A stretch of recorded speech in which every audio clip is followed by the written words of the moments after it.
Welcome, Gemini. This is Regina from Pacific Tarot, getting ready to do your June general reading.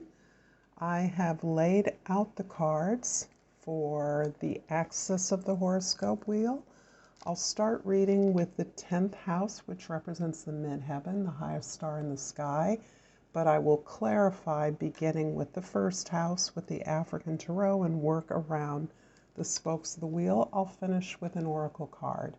So I will, in fact, be doing a June new moon reading and a June full moon reading, as I do every month.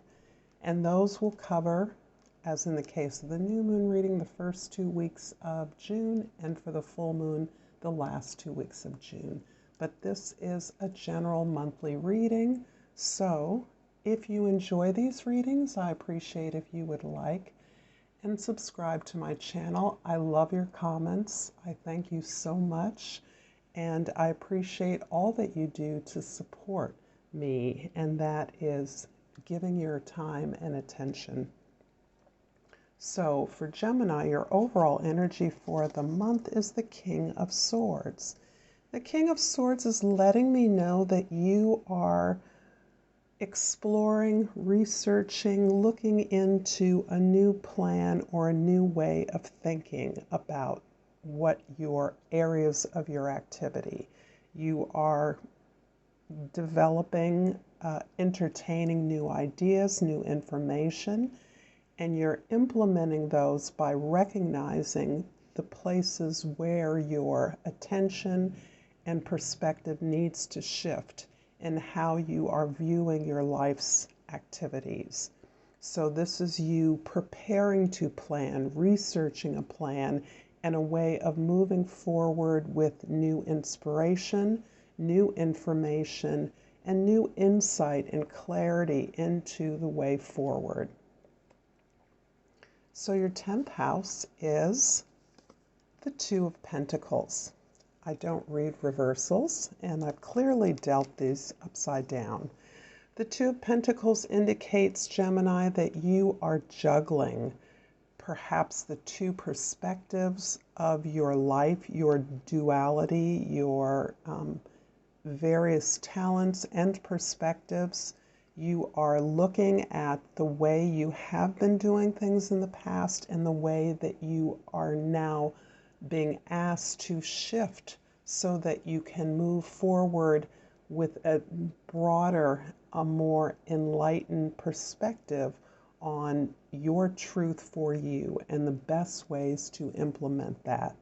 You are communicating by asking for more information in these various areas, not only areas that elucidate the way that you have thought and understood and communicated in the past, but ways in which you are desiring and responding to your community, to your social network in broader ways, in new ways of sharing new information and ideas.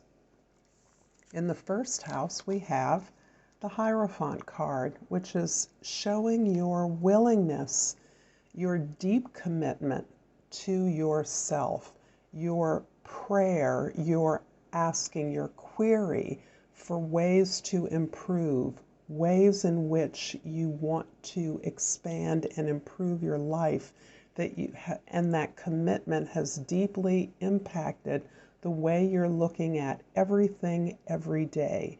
This is your perspective and attitude of your daily and practical experience, and this commitment to improvement, to asking for the help that you need, and for sharing the information and knowledge that you gather with others so that they too can improve their lives, their communication, their understanding of a truth, their truths, sharing that wisdom with others. In the fourth house, you have the Queen of Swords, and this is in the area of your home, your domestic space, your memories, even your personal history. You are looking at the ways in which you can concretely support and manage this new ability to communicate and integrate new unexpected information, the impact of unexpected events into your life, into your deeper understanding of who you are. This is you recognizing that you have a strength in your ability to detach yourself from the powerful emotions that have been coming up for so many of us through the last many months, perhaps since the fall of last year. And you're really cultivating that ability to be dispassionate in your communication so that you can objectify the various forces in your life in order to plan, strategize, and manage them in a way that builds upon your naturally occurring wisdom. In the 7th house of significant others, we have the Four of Wands. The Four of Wands is indicating a wish fulfillment, a desire on your part and ability to actually ground your spiritual and cultural foundation so that you are providing this new way of integrating information, practically applying it in a variety of situations, committed to the way that you are asking for help and gaining help from those around you, providing that support as your foundation for growth moving forward. So this is actually a cause for celebration for you. This can even indicate a new lease on a significant relationship, be that with a spouse, a partner, or a work, a career, a project, or your audience. That can be your students, your clients, your customers. If you're getting my flow, that relationship is also being grounded and founded on the inspirations that you are gaining through this integration of new knowledge, information, and the commitment that that means to sharing this new open flow of creativity. I'm going to clarify the Hierophant in the 1st house with the Moon in the 2nd house and the Hierophant in the 3rd house. So the 2nd house is indicating your values that have been going through a tremendous shift. And as you have 3 major arcana in this first quadrant, the Hierophant is repeated. And this is showing me that out of a period of new ideas, mysterious new forces that you're recognizing within your own life, that you're managing and cultivating within your own body. This is a recognition and a cultivation of better sleep patterns, a better relationship with your dreams, recognizing the communication and information you receive through your dream life, through your unconscious life, the invisible forces and allies that you have among all the creatures in the world, including your ancestors. Those elements of your heritage that you are recognizing the value of those resources, and that is stimulating your willingness and ability to ask for the help that you need, to pray consciously, to communicate with these parts of yourself that are invisible, that are mysterious, that do arise from our unconscious, our deepest aspects of our awareness, and that we share with everyone in the planet. Your ability to tap into that collective unconscious is helping you to commit to this new way of asking for help, of leaning on your allies, your associates, your significant others, your community to together gain the help and build the improvements and changes that you want to see in the world. The Queen of Swords in the 4th house is clarified by the Star card in the 5th house and the 7 of Cups in the 6th house. The Star card is indicating the impact on your creative life. And by creative life, I don't simply mean artistic expressions. I mean your expressions that relate to the ways in which you uniquely solve problems. You uniquely build solutions, and that can be in any dimension, in any way. But this is usually with whoever you determine to be your peers. That can be intimate peers, that can be romantic partners, that can be with good friends and or your children. So your ability to work through this time, to face these hardships, to look at the ways in which you yourself have blocked your own growth and independence is part of a very long process of understanding and accumulating the knowledge and resources available to you so that your sense about the possibilities in the future are now opened up and hopeful. You have gained a faith in your abilities, recognizing that these resources and talents of yours are eternal.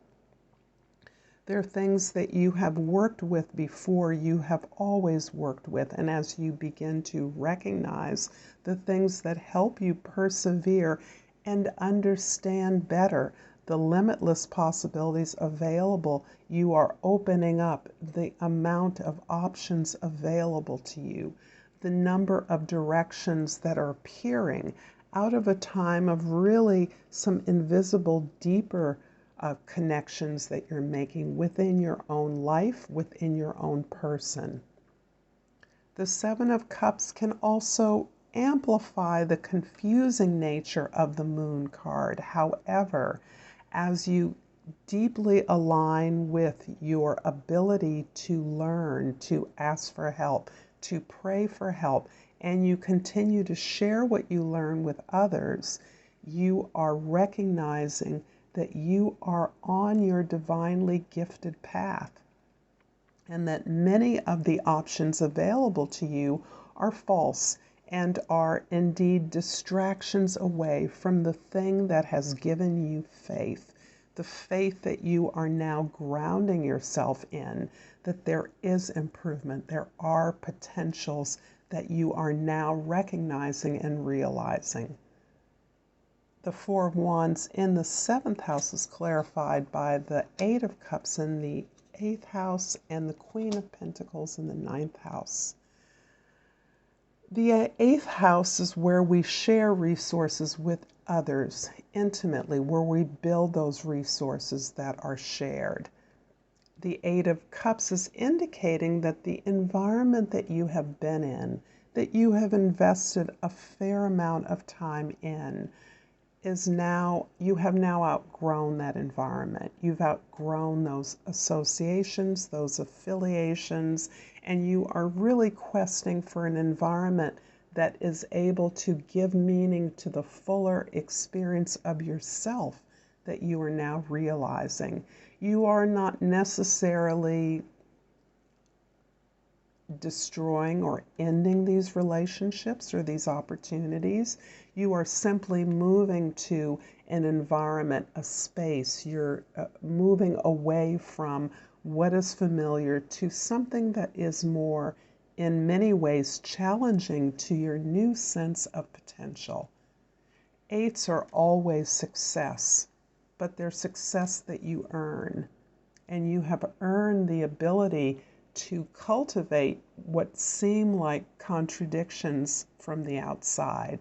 That is, cultivating and serving a community that has gotten you to where you are now, and recognizing that there is a bigger, broader, or different community available as you've grown, and that is calling to you. The Queen of Pentacles in the 9th house is indicating that ultimately you are your greatest resource. Your ability to be resourceful, to create safety, security, and stability for yourself is something that is amplified as you reach out further and further from your familiar turf.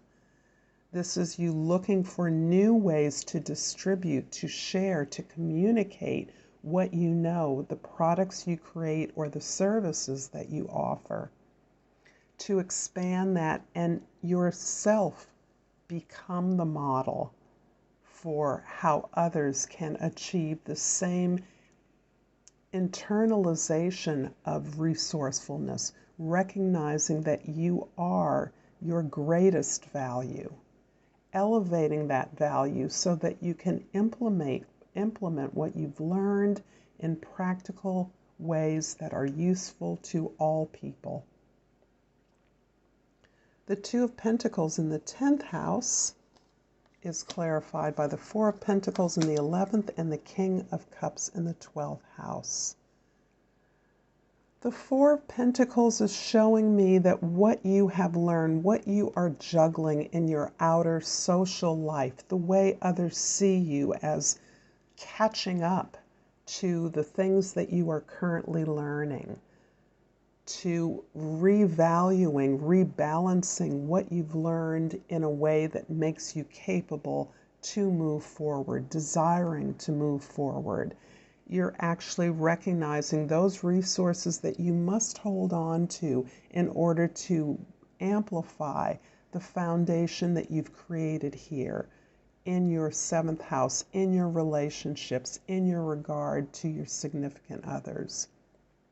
That foundation, cultural and spiritual, is also followed up by a desire to ground those resources in your material experience so that there is more food, more water, more gifts, more knowledge, more that can stabilize the experience of people broadly.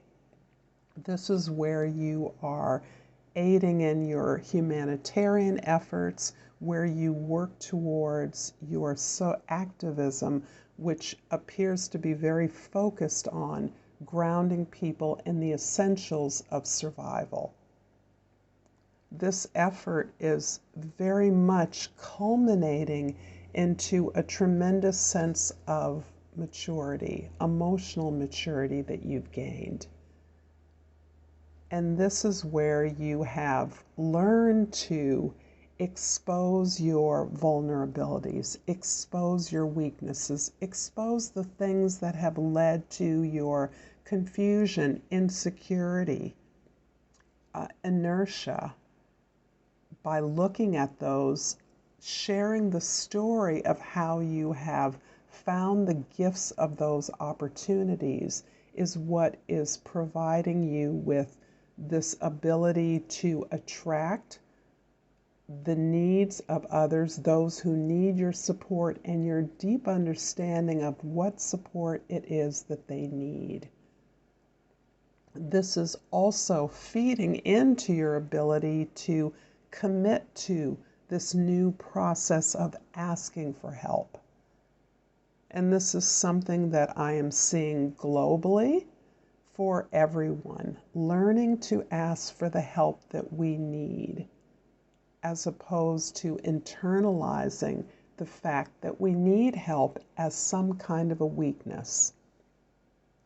So this is part of your ability to understand how to manage those things that feel like a disadvantage to you, and really recognizing the gifts that they have motivated you to build upon so that you can continue to share those in dialogue with others.